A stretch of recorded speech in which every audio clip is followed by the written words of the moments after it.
Mukhang yung ibang mga lalaki hindi pa handa makinig.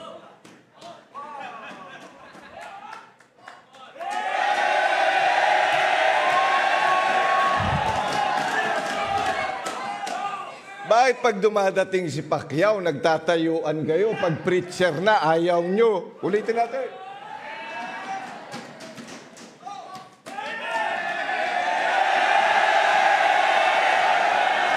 Amen.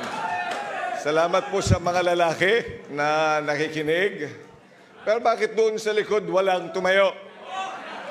Kabilang ba kayo dito? Ulitin natin.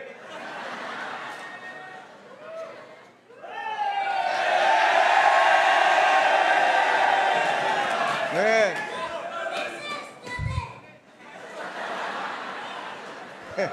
Siguro sabi ng iba nga, bakit ba kasi nagsisigaw ng amen doon? Dalawa lang ibig sabihin ng amen. Number one, pangalan ng Panginoong Hesukristo yun. Amen means He is the Amen. Hindi mas maganda yun ang isigaw mo kaysa sa Pacquiao o kaya Duterte. O kaya, sino man yung basketballista ngayon? Na sikat? Si? Pastor? Sinisigaw natin yan ah. Si Chicken Curry daw. Oh, si Chicken Curry. Pag may artista nga, nasigaw ka, natayo ka pa eh. Pag presidente, ganun din. Ibig sabihin, handa ka na makinig sa kanya. Eh, di dapat talaga yung matutunan natin yun. Tama yung preaching kanina eh. Kapag ang isang, lalo na yung lalaki, hindi man lang nag-i-amen sa simbahan, hindi ko maintindihan kung ano bang ginagawa niya yan. Pero ayusin mo rin yung amen mo ha. Hindi pa natatapos magsalita yung pastor. Nag-amen ka ng amen. Kaya yung katabi mo, hindi niya naiintindihan. Amen. So, ibig sabihin ng pangalawang amen ay sumasang-ayon. Kaya nga, so be it. Praise the Lord. So, are you ready? Okay. Pero bago yan, sino po dito ang mayroon ng ministry sa simbahan? Pwede pong, hindi po ako nagpapataas ng kamay. Ang sabi ko, sino po dito ay pwede hong tumayo? So kayo po ay mga involved na. Amen. Praise the Lord. Take your seat. Sino po ang wala pa ho? Sino mga wala pa? Marami pa. Doon din sa marami pa. So, kailan pa ibibigay ang buhay niyo't lakas? Kailan nga ba? O, huwag kayong umupo. Huwag kayong umupo. O, kailan niya ibibigay? Kaya may church para doon ka maglingkod. Mali kasing kaisipan natin, yes, nandun naman po ako na may dalang Bible, I go to Sunday school. Yan talaga ay responsibility mo. Pero may church para mag-involve. So, kailan pa ho kayo? Bukas? Dapat po ay ngayon. Amen? Ganda nung kanta eh. Mayroon pa siyang nalalamang,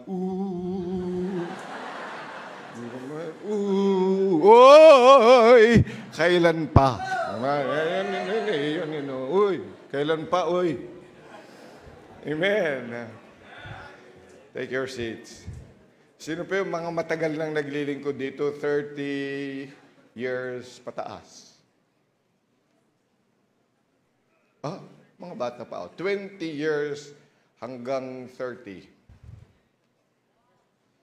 20 years. Ito yun. Okay, thank you.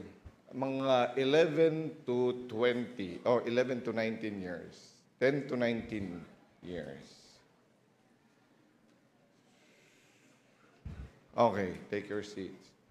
Mga below 10 years na naglilingkod o na-involve. Dami. Praise the Lord. Kasi alam niyo bakit ko tinatanong po ngayon, take your seats. Ang akin pong assignment is how to keep your focus. How to keep your focus doon po sa ministry. Sa mga 30 years pataas, mukhang si Pastor Ed Blanc ang naglilingkod ng pataas. Sa 30 years pataas talaga na naglilingkod. Na-involve kayo as Sunday school. Tayo nga po kayo lahat. Sunday school. Okay. Na-distract na rin po ba kayo? Nawalan din kayo sa focus? Kilala kita, sir. Oo. Na-distract na rin tayo, ano? Okay, amen. Siguro sila na lang tanungin natin, ano? Pastor, kayo na lang kayo magsabi, paano ba magiging focus? Ayan, okay. Yan yung focus. Okay. Amen. Kaya sasagutin ko po yan ngayong umaga ng 3 text.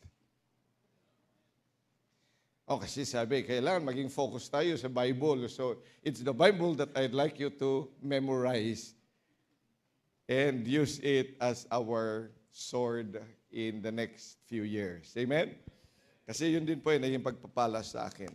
Kaya bawat basa ko ng text, tatayo tayo. Amen? So,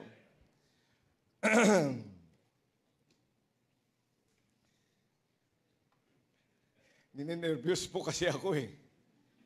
Hindi ko alam mo. Yan. Kung bakit nanginginig. But please pray for me. Tayo muna ay dumako sa Panginoon sa panalangin before I ask you to stand for the first point. Nakaintindihan ba tayo? Bakit parang kung gano'n? Okay. 3 kasi na puntos. Sabi ni Pastor, di ba? 3. Masunurin na ho ako ngayon. 3 tatapusin natin. Pero 3 verses, how we could be helped to be focused. Yung mga wala pa doon sa ministry, ang inyong problemahin, magsuko na kayo ngayon. So, hindi naman talaga para sa inyo itong mga text na ito. No? But these are for those who are serving. I hope I can help you out. Ngayon, kung hindi naman po, pwede pong matulog na kayo. Okay po, tayo muna ay tumayo at tayo po ay manalangin. Muli, mapagpalang Diyos, kami po ay nagpapasalamat sa pribilehyo na magbukas ng inyong salita at ito nga po ang maging gabay at ilaw ng bawat isa sa amin sa paglilingkod sa inyo. Nandito po ang inyong mga anak on this day para po makita ang aming mga sarili that we get involved into the churches where you have put us. Maraming salamat po sa honesty ng mga kapatiran namin who were saved for many years or perhaps who are newly saved, pero sa ngayon po ay hindi pa involved sa anumang ministry sa inyong nga pong simbahan. Nang akin pong panalangin, Panginoon, ay magkaroon sila ng bahagi. Not only their attendance, not only through their giving, not only their faithful attendance sa inyong nga pong gawain, but that they can also be part of the other ministries ng inyong nga pong bawat simbahan na itinayo.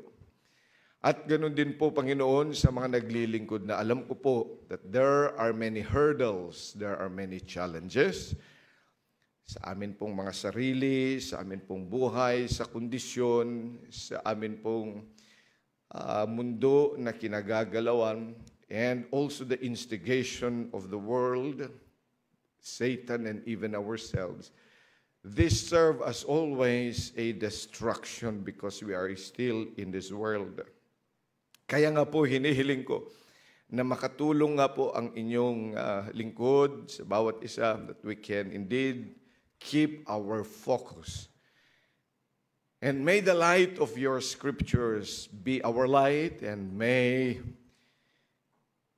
this open our hearts and the truth that are embodied in it. Yun nga po ang magbuklod sa amin to be focused doon nga po sa mga panawagan na ginawa mo po sa bawat isa sa amin. And so I pray, Father, that you would help me out, that I can help these, my brethren. For this I ask in Jesus' name. Amen. Okay, so isa pong topic, let me go directly to the answer of that assignment that I have this morning. Una po, doon po tayo sa Hebrews chapter number 12. Hebrews chapter number 12, verse number 2. Hebrews chapter 12, verse number 2. Andyan po yung salita ng Diyos. And the words that I would like to impound or to make an impression in your hearts are the first three words. Ang sabi ng salita ng Diyos, let's read all together the verse. Ready, go. Looking unto Jesus, the author and finisher of our faith, who for the joy that was set before him endured the cross, despising the shame, and is set down at the right hand of God. Looking unto Jesus. Take your seats. Looking unto Jesus. Bilang mga mananampalataya, ay dapat nauunawaan natin ang salitang ito, looking unto Jesus, is not looking for something that you have missed. Diba? What are you looking for? Ano bang hinahanap mo? Hindi po yan ang ibig sabihin ng mga salitang yan, looking unto Jesus. Ibig sabihin po ay nakita na natin ang Panginoong Jesus. Ibig sabihin ay nakatitig na tayo sa Kanya. So have you seen the Lord? Parang tatlo lang yung nakakita. But have you seen the Lord? How did you see the Lord? So pag sinabi natin looking unto Jesus, ano ibig sabihin yan? To keep looking unto Jesus. Remember that Jesus is the Word of God. In the beginning was the Word, and the Word was with God, and the Word was God. And this Word in verse number 14 says, and the Word was made flesh, and His name is Jesus. So you see, we see Him through the pages of the Scriptures. So when we read the Word of God, do you really see Jesus? Marami sa atin, kaya ho yan ang aking laging tinatanong. How is your Bible reading today? Because if you do not read the Bible, how would you say you're looking unto Jesus? Nakita mo na Facebook mo lahat ng mga messages. And you have been looking at the programs and the problems of your school and your work. Pero yung salita ng Diyos ang Panginoon, His face, we have not seen. You know why? Because we fail to open the Scripture and look at the face of Jesus. Sino po ang mga may Bible reading schedule dito araw-araw? I mean, every day. Kaya nga po doon sa church, it has been a project to me for many years na hindi ko i-give up yan, the Bible reading schedule for the whole year. Pag 365 days, it should be 365 days reading the Bible. Pag 366 days, it should be 366 days. Pag tinanong mo, have you read your whole Bible? Hindi ibig sabihin na nabasa mo yan for 6 months at tumigil ka. Pagkatapos ay sinabi mong, I have already read my Bible. Pag sinabi natin 365 days, it's a daily walk. It's a daily job. It's a daily activity, araw-araw. Bilang anak ng Diyos, kumakanta ka sa choir, ika'y tumutugtog, ikaw ay usher, have you been reading your Bible daily? Kaya ho tayo naglingkod, kaya nga ho ang mga apostles, nung nagkaproblema doon sa bagong simbahan, because the widows were neglected. Hindi nila isinuko yung ministry of prayer and the word. And sabi nila, eto, kumuha kayo ng pitong lalaki who are filled with the spirit and wisdom and of good report. Sapagkat sila ngayon ang bahala sa table. Sila ang bahala doon sa pera para pagpapakain. Kailangan ng mga yan sapagkat kami ay dapat lamang focus doon sa ministry of the Word. And in fact, you and I were saved because of the Word. And we will be sustained because of the Word. And we will be fruitful because of the Word. And when we falter at the time of our lives, it will always be the Word that will raise us up. Man shall not live by bread alone. It should be our necessary food. It should be fire in our heart. Kaya nga mainit ka ba doon sa pagbabasa mo ng salita ng Diyos? Doon sa inyong engagement sa salita ng Diyos daily?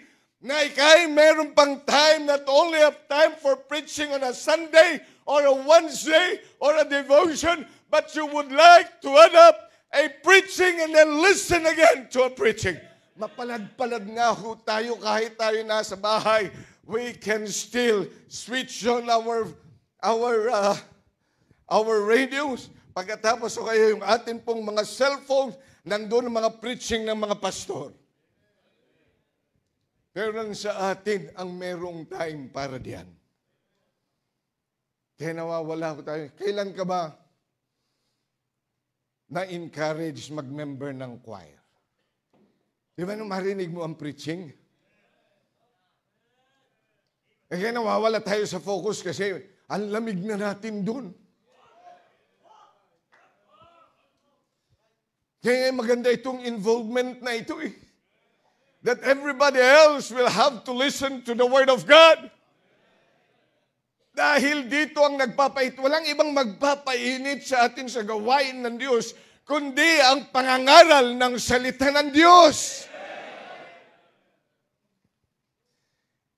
That's why he said, looking unto Jesus.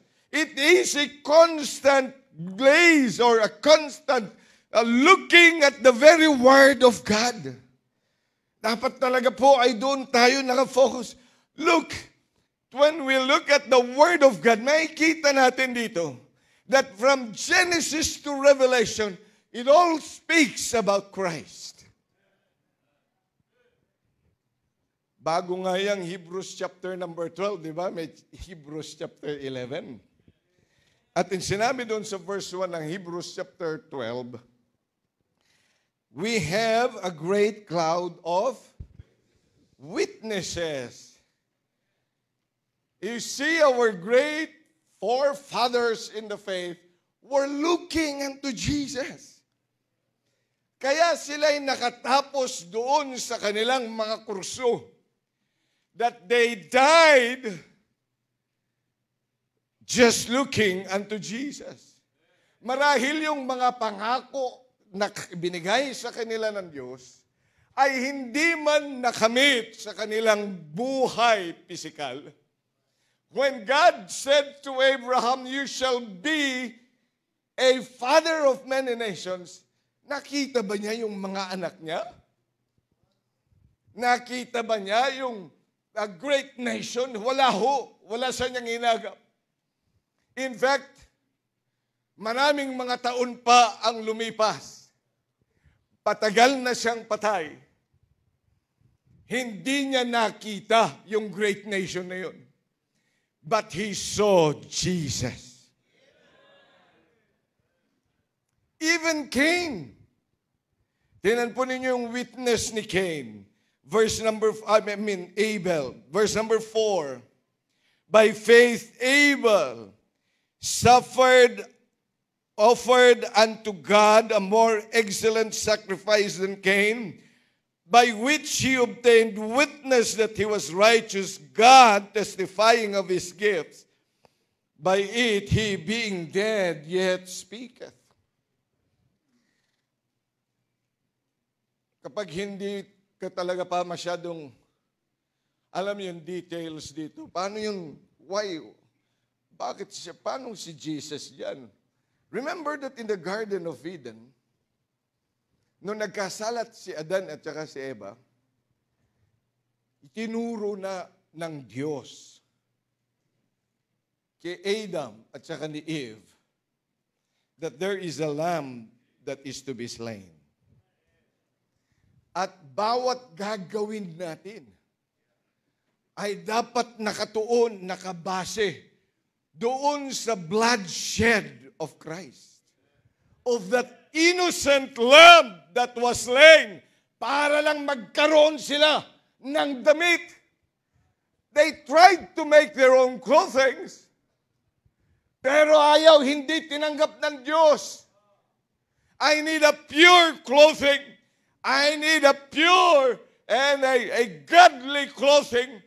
God wants to put on us a robe that is perfect, but it needed a blood sacrifice. An innocent lamb, walang kasalanan, yung tupa, pero kinakailangan magdanak ng dugo. Paano nagdanak ng dugo yun, Pastor? Siyempre, tupa, kukunin mo yung balat.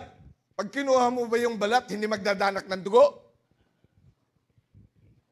Kailan ka naman kumuha ng balat na pagkatapos hindi man lang dumanak yung dugo? Kuhanan ko kaya ng balatang kaya kita. Kaya pag binalatan mo, konti lang yan eh. Panay na ang dugo. You see, God, even at the Garden of Eden, tinuro na niya. Because there will be a lamb that will be slain. And there was a lamb that was slain before the foundation of the world. And so when Abel started his offering, he offered it. Ang pundasyon is the blood shed of Christ. That was his testimony. Kaya nga maging sa ating pagbibigay, maging sa ating mga sacrifices, maging sa ating mga ginagawa sa Panginoon, dapat nakikita natin this is, ang pundasyon nito ay yung dugo na dumanak doon sa krus ng Kalbaryo. That's why if you are not saved by the blood of Christ, how can you serve the living God?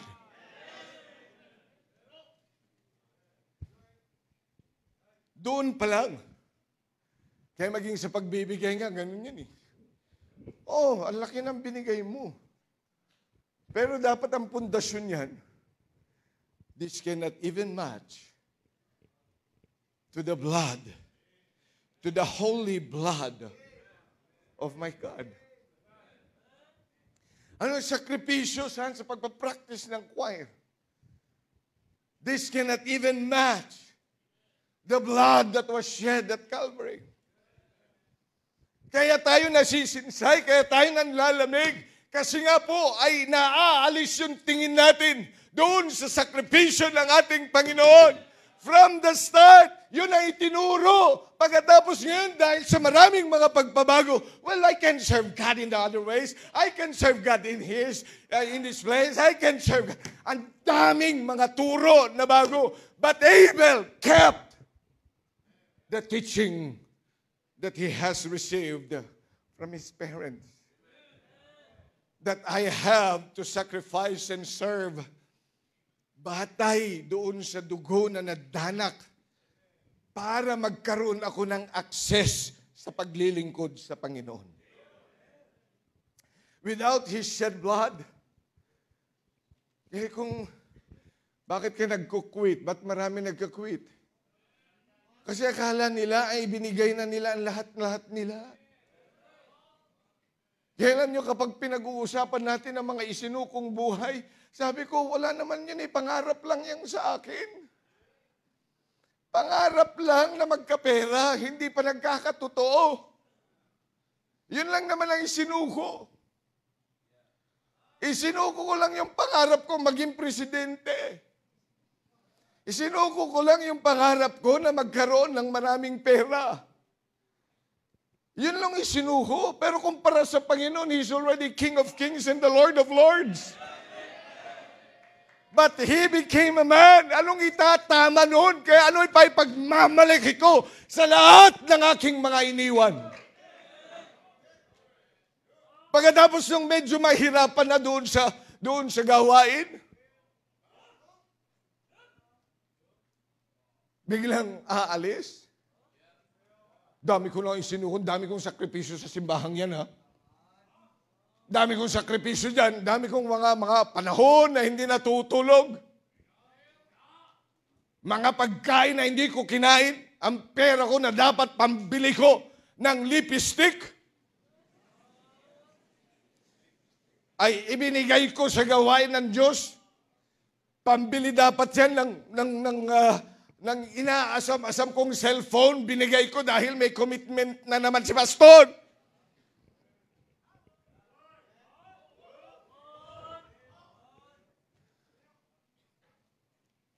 Nakalimutan natin to look unto Jesus.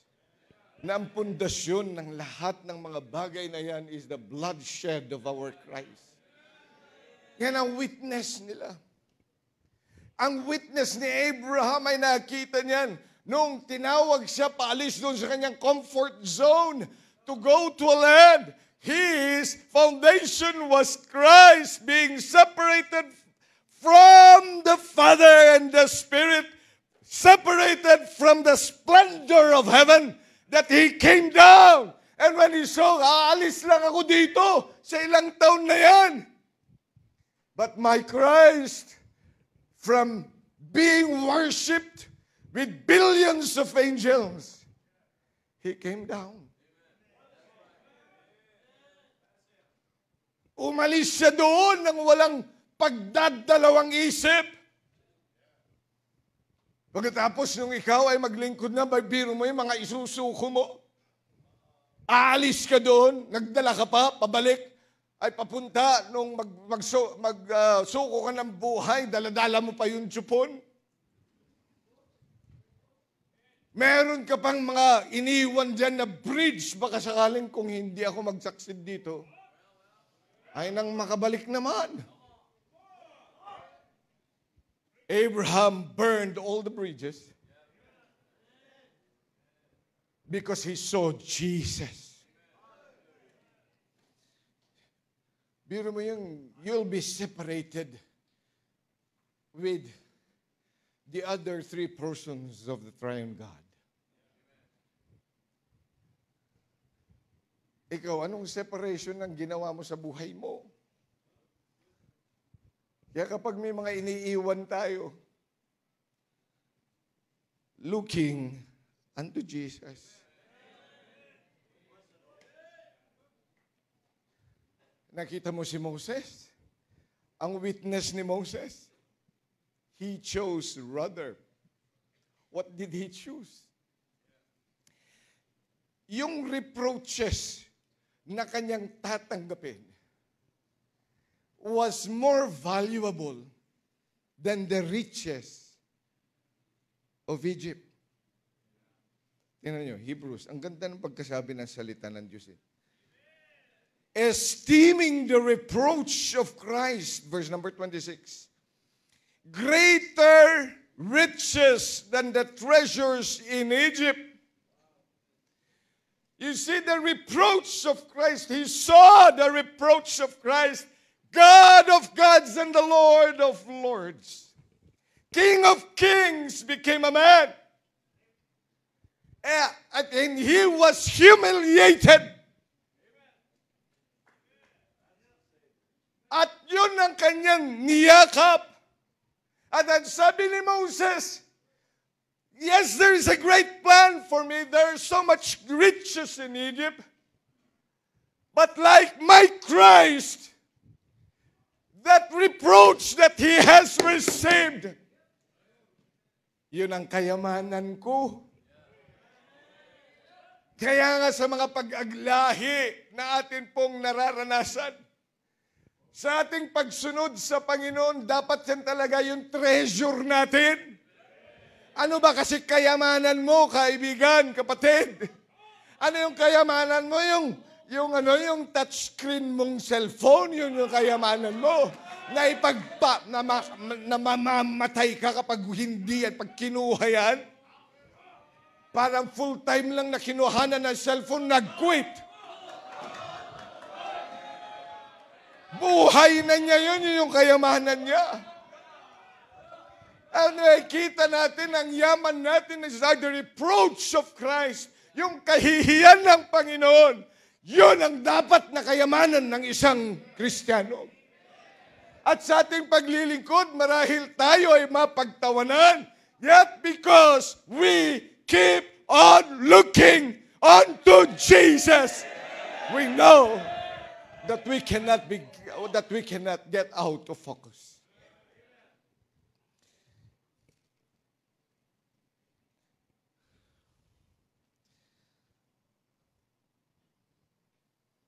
Looking unto Jesus,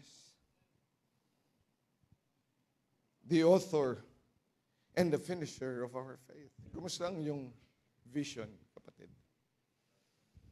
Ano bang basis mo kasi sa iyong pag-i-involve? Kayong mga hindi pa na-i-involve, ano ba kasi nakikita nyo? Nakikita mo marahil hindi mo kaya. Nakikita mo marahil yung mga isusuko sa buhay. Ba't di mo tingnan ng Panginoon? Ba't hindi mo tingnan kung ano ang kanyang isinakripisyo para sa iyo at para sa atin? That God becoming a man. Tayo kuminsan din, no? Pag nakakatanggap na tayo ng mga pag-aglahi sa ating buhay, sumusuko na.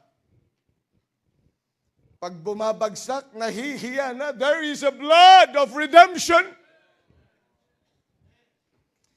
That's why we keep on looking unto Jesus. Amen?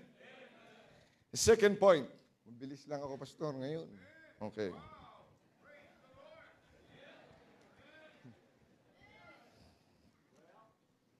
Pero nawawala pa yung pangalawa.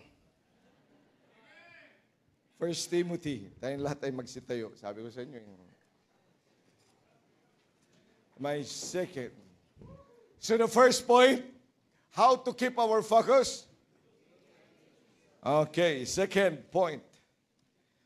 Let's use the Word of God. Ang sabi ng 1 Timothy chapter number 4. 1 Timothy chapter number 4. Basahin natin, verse 15. Verse 15. Nandun na po kayo? Pakitulungan po ninyo yung mga Bible student naghahanap pa. Ang sabi ng salita ng Diyos, let's read. Ready, go. Meditate upon these things. Give thyself wholly to them, that thy profiting may appear to all. Give thyself wholly to them. Take your seats.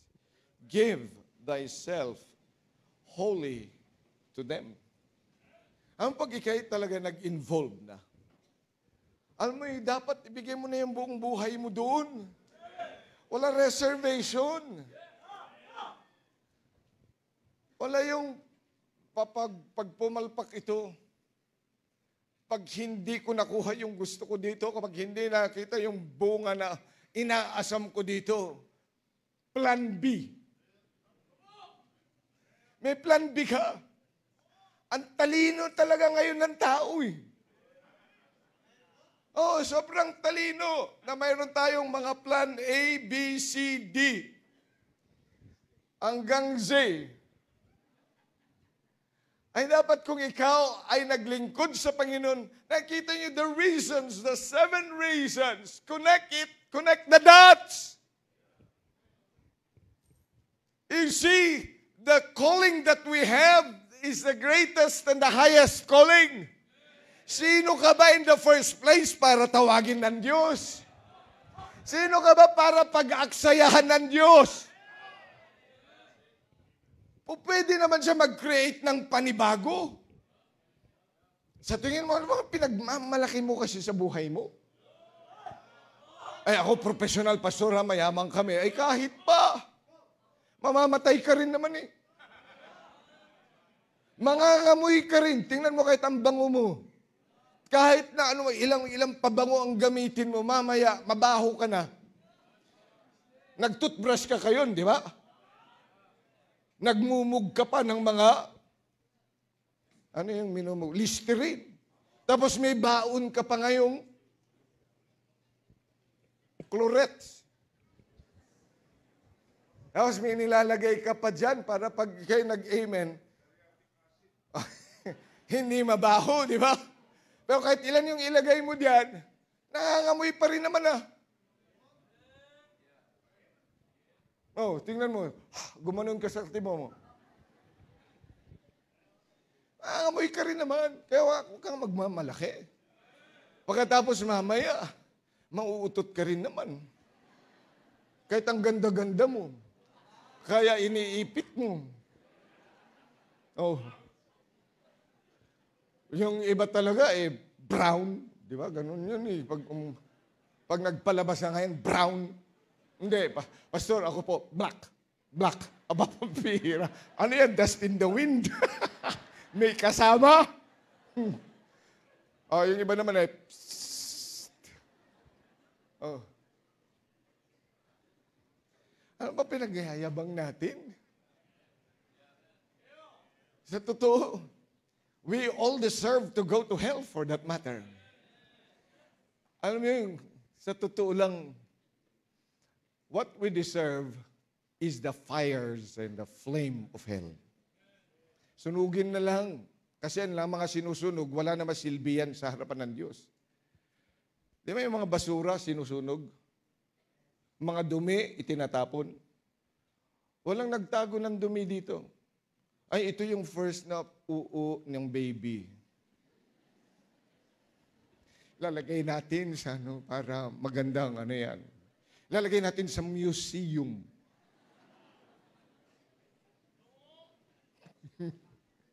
Pero maraming mga Kristiyano, ganun pa rin. Biro mo ang kanyang mga kayamanan, ang kanyang mga pinagmamalaki, ay yung mga bagay na nabubulok at nangangamoy.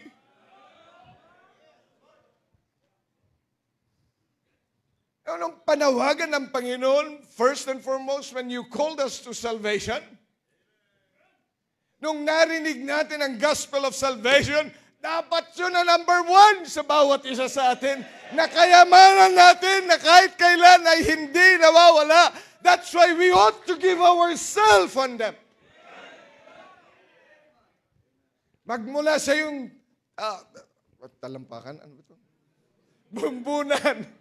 Hanggang sa talampakan ay dapat talaga ay yung iyong kaisipan. You are saved. You are forever saved. You are forever forgiven by Christ.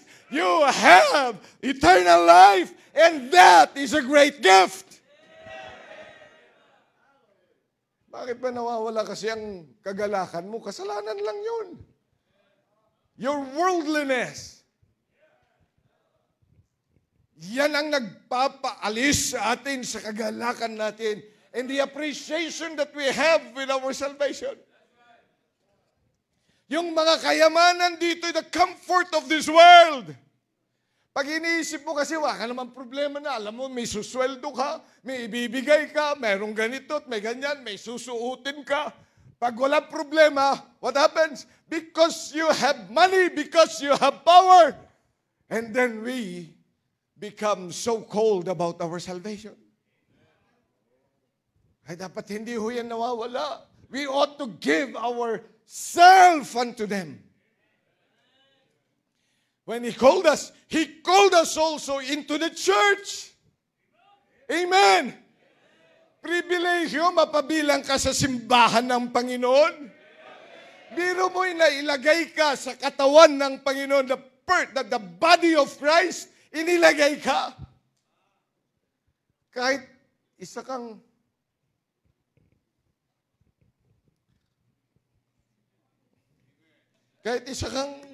blank.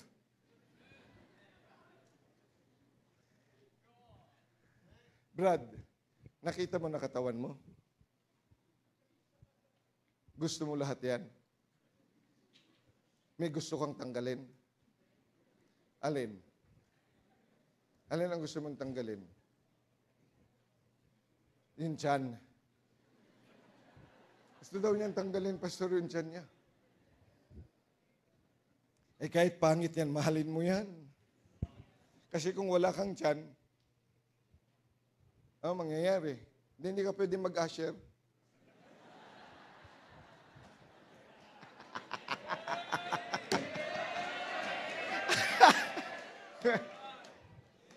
Kaya inaayos mo yun, di ba? Binibigyan mo ng pansin. So nag-exercise ka naman.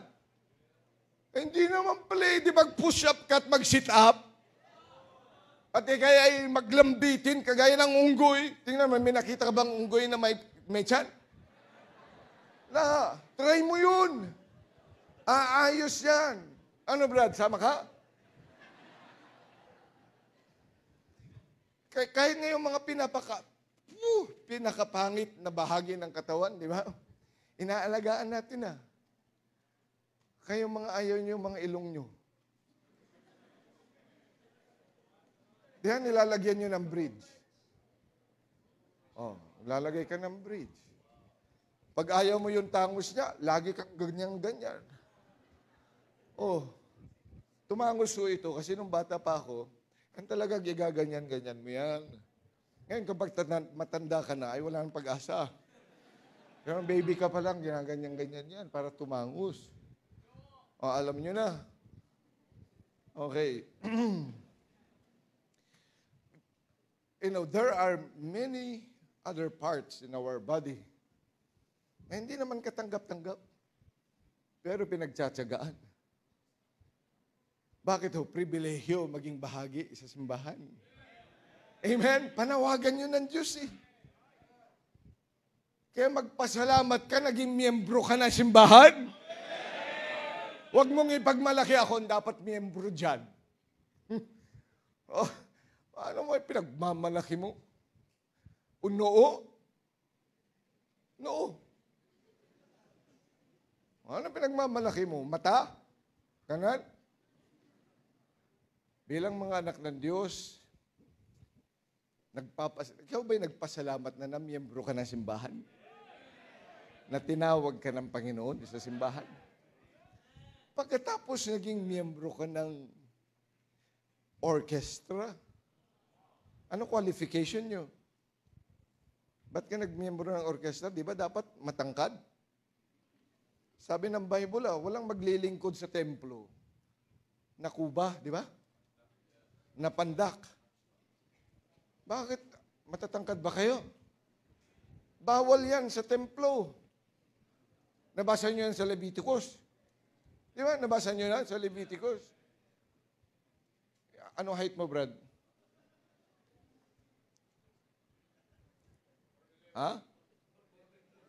4'11"?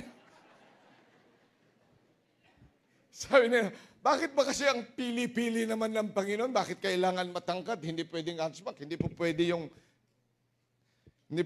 yung pingkaw, hindi po pwede yung mga, bakit o? Paano kasi ang kanilang ino-offer ang lalaki, mga baka? Sige nga kung ikaw ay, pagkatapos ilalagay mo yung i-offer na baka doon sa laver, doon kung saan sinusunog, o kaya aayusin, paano mo kung pandak ka? Tapos kuba ka pa, dadalhin mo yun, o paano mo? Sabi ng Panginoon, hindi pwede yan. Pero maraming salamat ngayon sa simbahan. Kahit anong kapansanan mo, pwede. Because God has made us whole. So ano dahilan bakit hindi mo maibigay yung best mo? Ba't hindi mo maibigay yung buong buhay mo, yung buong katawan mo, buong isip mo, buong puso mo? Nagdadalawang isip ka ba? Give yourself wholly to it. Pinayagan ka na nga. Ano no, nakalagay din, give thyself wholly to them. Meditate upon them. Verse number 14, ang sabi pa nga ng Panginoon, with the laying of hands of the presbytery, napayagan ka ng kumanta ng choir. Napayagan ka na mag-usher. Kahit wala kang buhok. Napayagan ka na magturo. Kahit walang aral, hindi pumasa sa board ng teacher. Pero nagtuturo. Pagkatapos, ayaw mo pang ibigay yung best mo.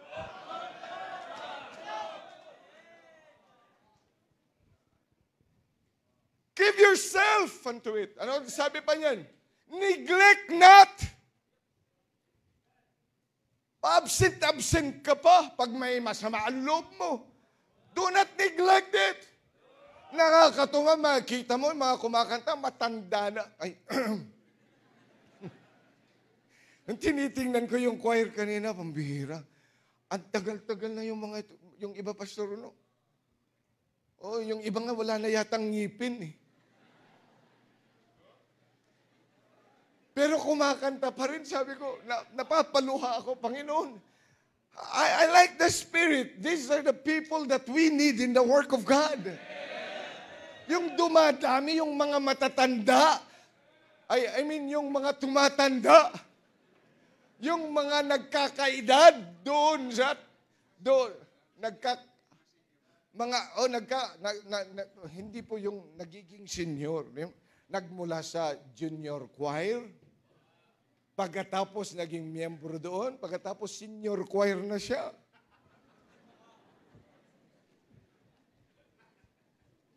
Kasi nga, hindi niya nineglect yung kanyang gift.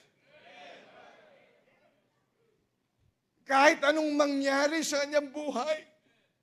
Ito yung mga ibinigay nila kasi yung sarili nila. Kasi wala na akong luluguran, dito lang. Dito lang ako. Pag ako'y tinanggal niyo dito, patay na ako.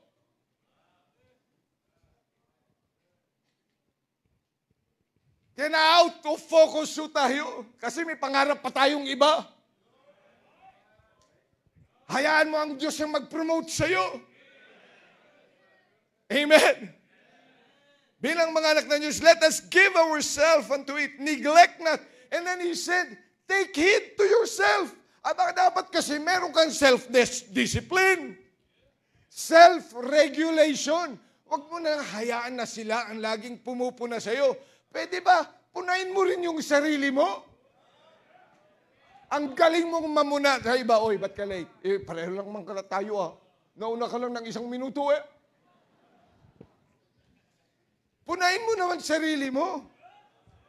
Take heed of yourself.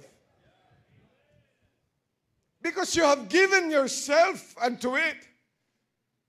Kaya nawawala tayo sa focus kasi wala yung ating puso, wala yung ating isipan doon.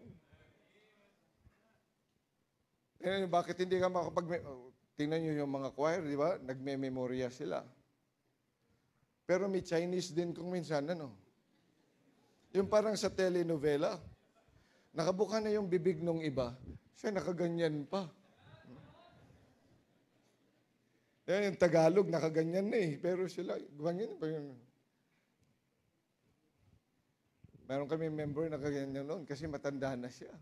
Tsaka may sakit. Si Brother Jun Baconggis, Pastor, katandaan niyo pa, Ano na yun? Akala namin ay mawawala na yun. Pero nasa langit na siya ngayon. Nawala na nga ng tuluyan. Pero alam niyo yun, kahit na yun ay nahihilo-hilo na yan, pupunta pa rin doon. Kaya sabi ko, alalayan do. Kasi kung minsan matutumba na siya. Pero alalayan, pupunta siya doon. Pagkatapos silang lahat ay nakanganga, siya naman ay, ganun. Pero ako'y naluluha sapagkat nakikita ko, His life is already there. Noong nasa banig siya ng karamdaman, andun siya. Lagi ang panalangin niya ay makatayo na siya ulit, pupunta na naman magka-choir. Because he has given his life to it. Hindi na wala sa kanyang focus. Makikita ko minsan pupunta sa office, umiiyak siya. Hindi lang siya makaiyak, pero kitang-kita mo yung mga pressure sa kanyang buhay. Lumuluha siya. Pero makikita mo on Sunday, Saturday, nandun na naman siya sa visitation. Hirap na siya sa buhay. Kaya sabi ko, Panginoon, I like the spirit of this man. And then when he has passed on to eternal promotion, ang gandang iniwan niyan na testimony. And we want more servants of the Lord. Amen? So give thyself wholly unto them. Last. Amen? Philippians chapter number 1. Philippians. Marami po sana to, pero 3 na lang. Philippians chapter number 3.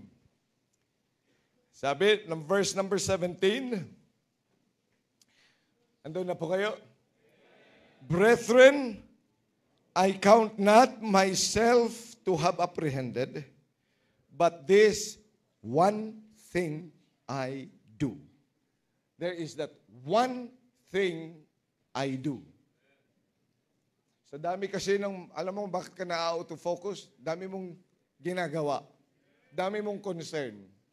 Anong concern ni Apostle Paul? This is one thing I do, forgetting those things which are behind, and reaching forth unto those things which are before. Ulitin natin. Basahin natin. Ready, go. Brethren, I count not myself to have apprehended, but this one thing I do, forgetting those things which are behind, and reaching forth unto those things which are, amen, take your seats. So one thing to do sa ministry, iisa lang po dapat talaga ang ating ginagawa.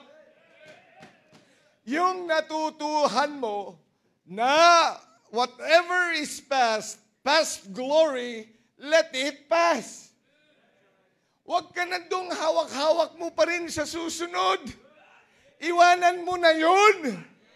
Kaya nalaki ang iyong ulo at akala mo, ikaw na yung may-ari ng lahat.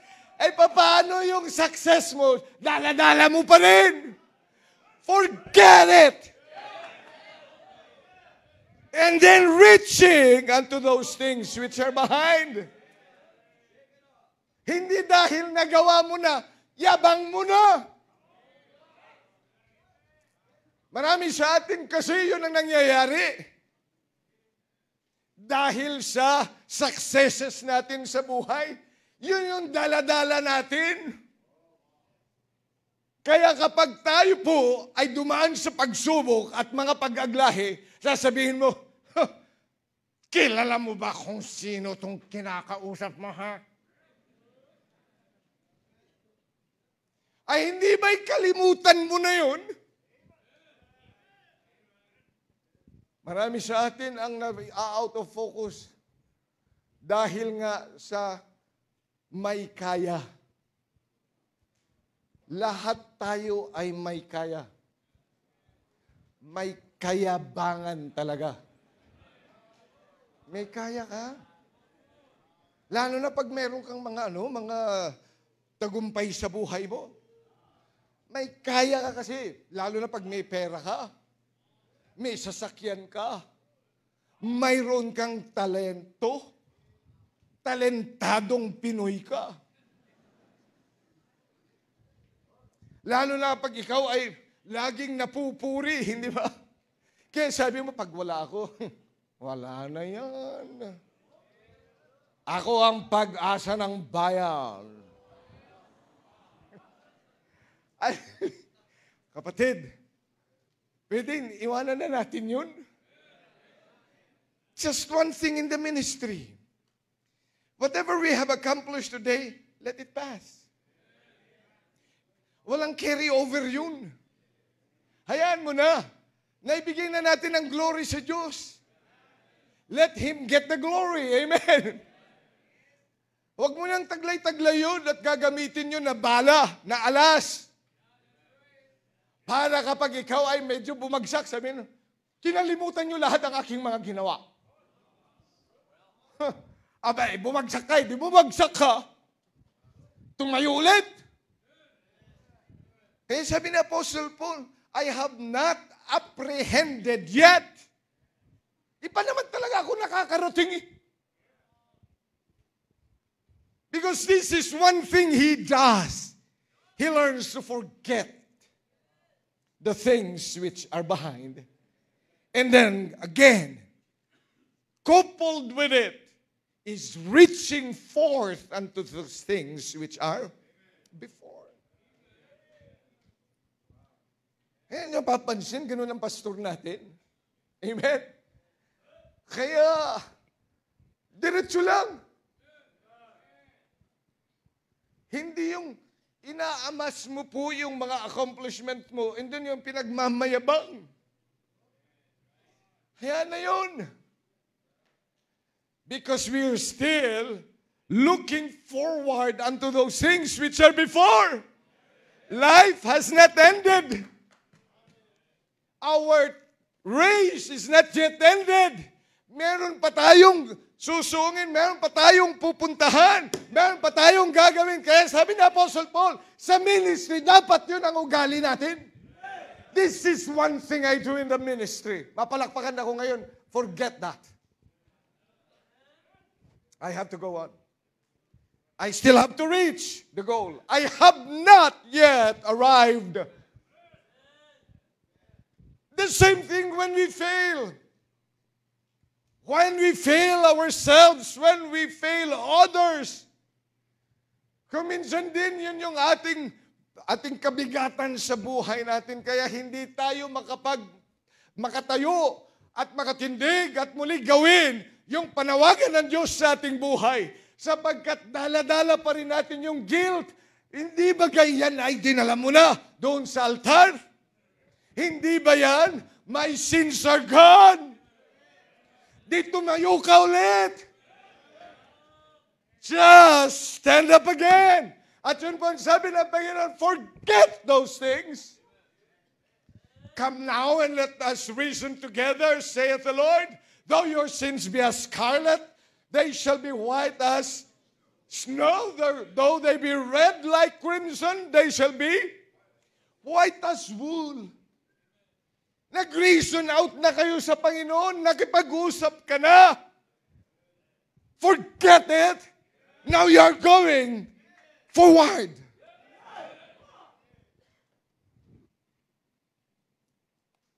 Mahilig ho din kasi tayong magtanim. Nagre-record. Ang dami mong nire-record. Ang sabi ng Panginoon, iwanan mo na yung mga record na yan. Dahil ang Diyos naman, in the long run, He is the ultimate judge. Whether you have recorded wrongly or properly, let it, forget it. I'll just have to walk and walk until the finish line. Kaya mga kapatid, nandyan ka na sa gawain. Amen?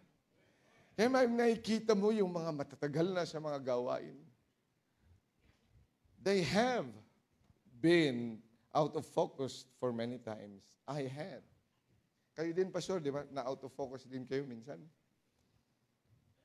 Pero, when we learn to forget the things, one thing that we do is to forget and then move forward. Isa lang kasi, huwag mo ang damihan. Alam mo, pag dinamihan mo yun, kaya napipigtas. Kaya nawawala. Kaya nag-i-error yung isip. Kaya nag-i-error yung puso. Kaya nag-i-error yung step. Bakit? Ang dami mong ginagawa. Pang isa ka lang. Hindi ba, Pastor, tinuruan nyo kaming mag-multitasking? Iba ho yun sa multitasking. Kung ang kasya lang sa'yo ay ganito, ganito lang. Tapos ito ang inilagay sa'yo, ang mangyayari, you will break. Kaya sabi ni Apostle Paul sa ministry, one thing that you should do. Forget the past, reaching forth unto those things. 3 things, and I hope it can help us be focused in the ministry. Let's all stand.